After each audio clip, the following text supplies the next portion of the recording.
11월 1일 오늘의 말씀은 오바댜 1장 1절에서 9절입니다.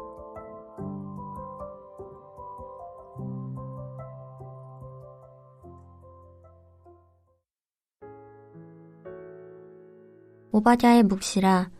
주 여호와께서 에돔에 대하여 이와 같이 말씀하시니라.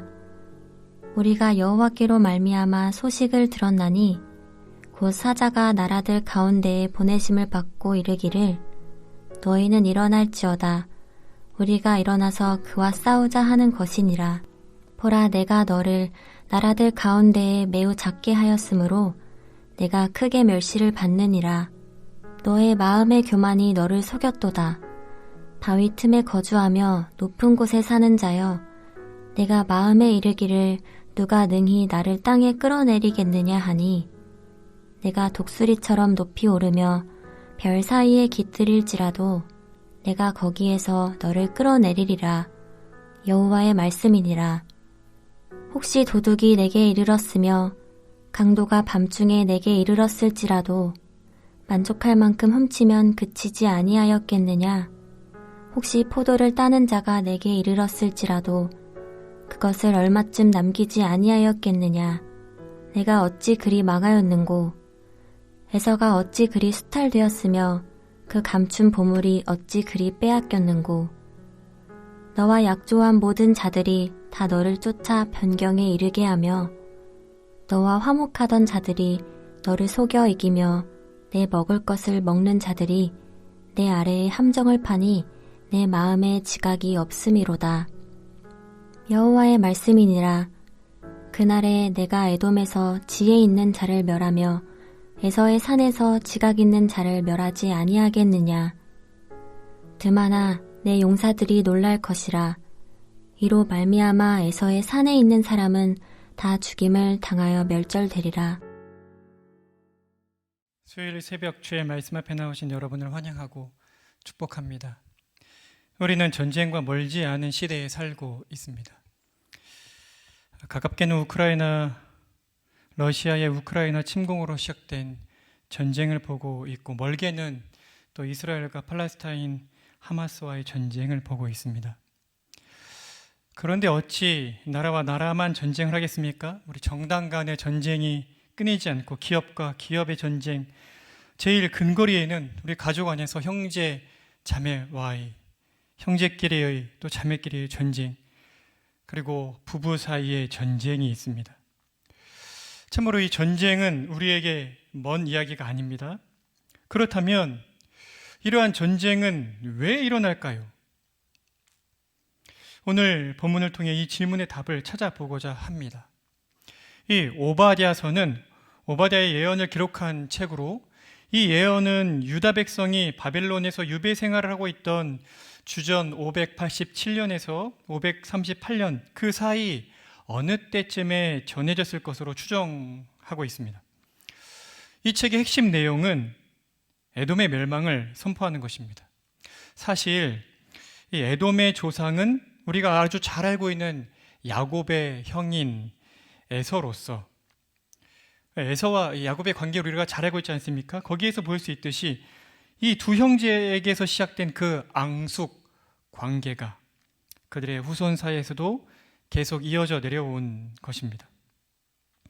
특별히 에돔 족속이 유다를 배반하는 일이 일어나는데, 그때가 주전 587년 바벨론의 군대가 유다와 예루살렘을 멸망시키던 때, 그때 바로 이 에돔 족속의 유다를 배반하는 일이 있었습니다.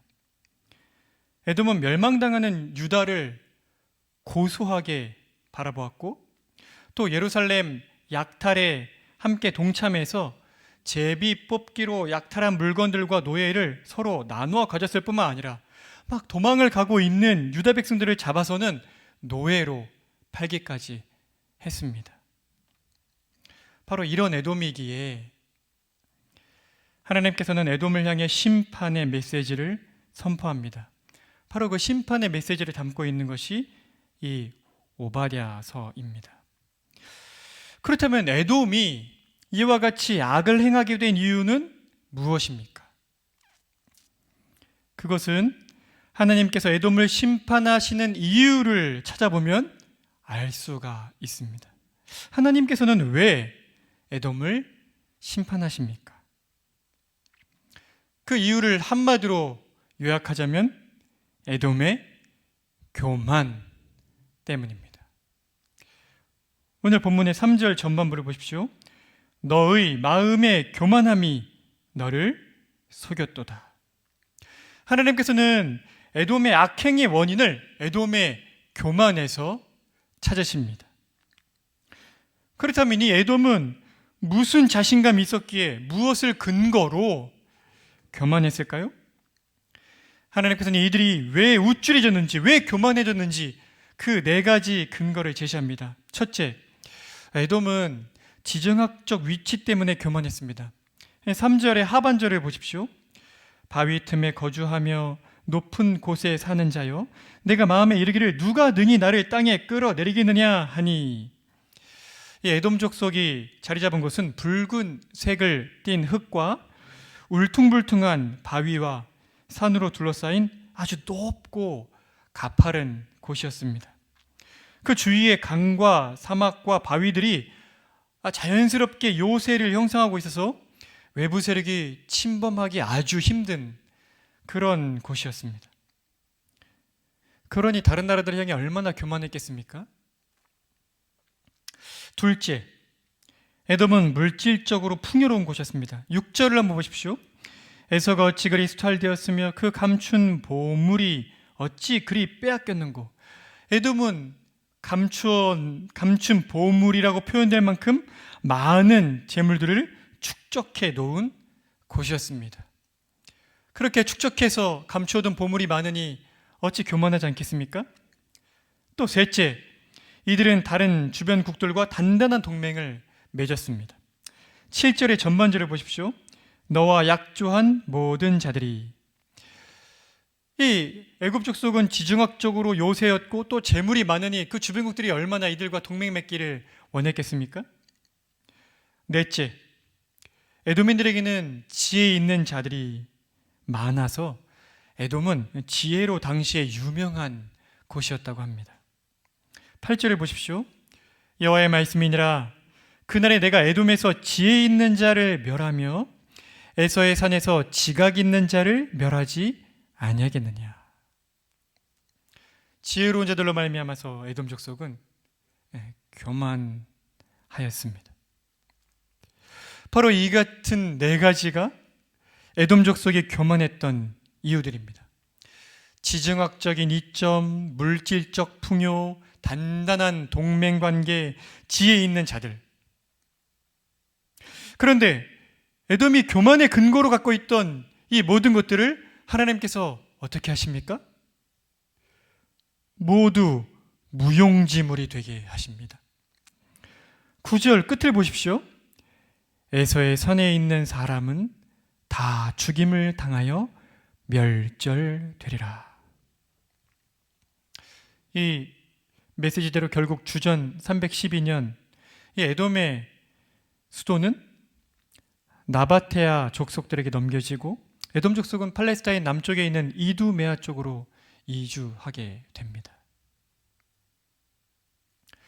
이제 말씀을 정리하고자 합니다. 그렇다면 이 에돔을 향한 하나님의 심판의 메시지에서 우리는 무엇을 배워야 할까요? 다른 그 무엇보다도 하나님께서 교만을 얼마나 싫어하시는지를 배워야 합니다. 사랑하는 성도 여러분, 에돔의 교만의 모습이 어찌 에돔만의 모습이겠습니까? 모든 전쟁과 싸움의 중심에는 바로 이러한 교만이 자리 잡고 있지 않습니까?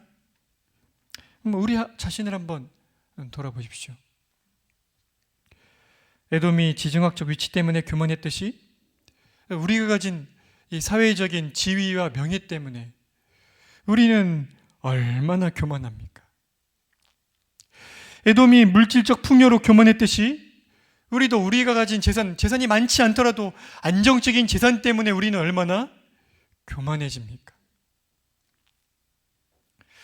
또 에돔이 주변국과의 동맹 때문에 교만했듯이 내가 지난날 쌓아온 살아오면서 맺은 그 단단한 인간 관계 때문에 우린 얼마나 교만합니까? 또 에돔이 자신의 지혜자들로 말미암아 교만했듯이 우리가 가진 그 지혜와 지식 때문에 우린 얼마나 쉽게 교만에 빠집니까?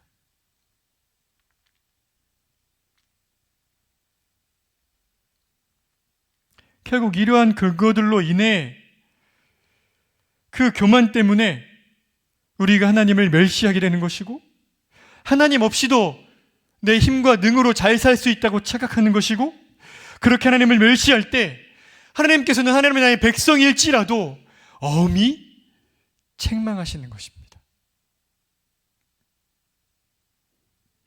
사랑하는 성도 여러분, 에돔족 속의 교만의 근거들 중에 하나님의 심판 앞에 버티고 서 있는 것이 어떤 것들이 있었습니까? 하나님께서 거두시려고 하면 지위가 무슨 소용이며, 재물이 무슨 소용이며, 단단한 관계는 어디에다 쓸 것이며, 지혜와 지식이 가득한들 무슨 소용이 있겠습니까? 그 모든 것들이 하나님의 나라와 그분의 영광을 위해 쓰이는 바른 자리에 놓여져 있지 않을 때, 그것이 우리 삶의 복의 요소로 작용하는 것이 무엇이 있을 수 있겠습니까?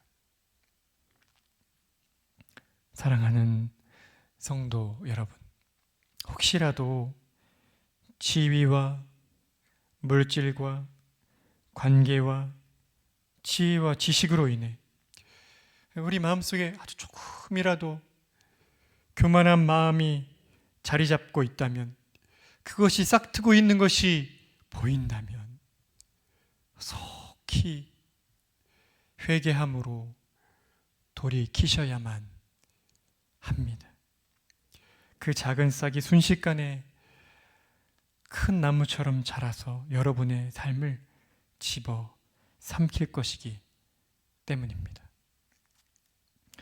야고보서 4장 6절에 기록되었듯이 우리 아버지 하나님은 교만한 자를 물리치시고 겸손한 자에게 은혜를 주시는,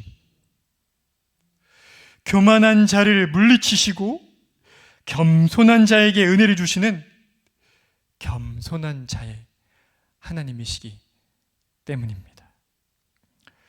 늘 하나님 앞에 겸손함으로, 겸비함으로, 내가 누리고 내가 얻고 마치 내 것인 것처럼 생각하는 그 모든 것이 하나님으로 말미암아 주어졌고 하나님이 돌봐주시기에 누리는 것이고, 그래서 하나님을 위해 존재하는 것들이란 사실을 잊지 아니하는 겸손함으로 하나님이 함께해 주시는 그 은혜를 늘 누리며 사시는 여러분 되시기를 간곡히 부탁을 드립니다. 함께 기도하시겠습니다. 하나님께서는 교만한 자를 물리치시고 겸손한 자에게 은혜를 베푸시는 겸손한 자들의 하나님이십니다.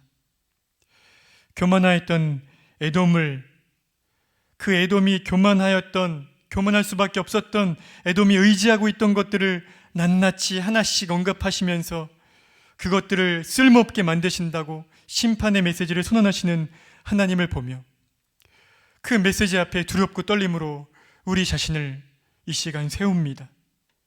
혹 우리가 우리의 지위를 의지하고 있는 것은 아닌지, 명예를 의지하고 있는 것은 아닌지, 물질을 의지하고 있는 것은 아닌지, 가진 지식과 지혜를 의지하는 것은 아닌지, 단단한 관계를 의지하고 있는 것은 아닌지, 혹이라도 하나님, 우리가 다른 것들을 의지함으로 우리 마음속에 교만이 일고 있다면 성령 하나님께서 말씀으로 책망하시고 우리의 교만을 낱낱이 드러내어 보여주셔서 회개함으로 돌이켜 전심으로 하나님을 의지하는 겸손한 마음을 회복할 수 있도록 도우시기를 원합니다.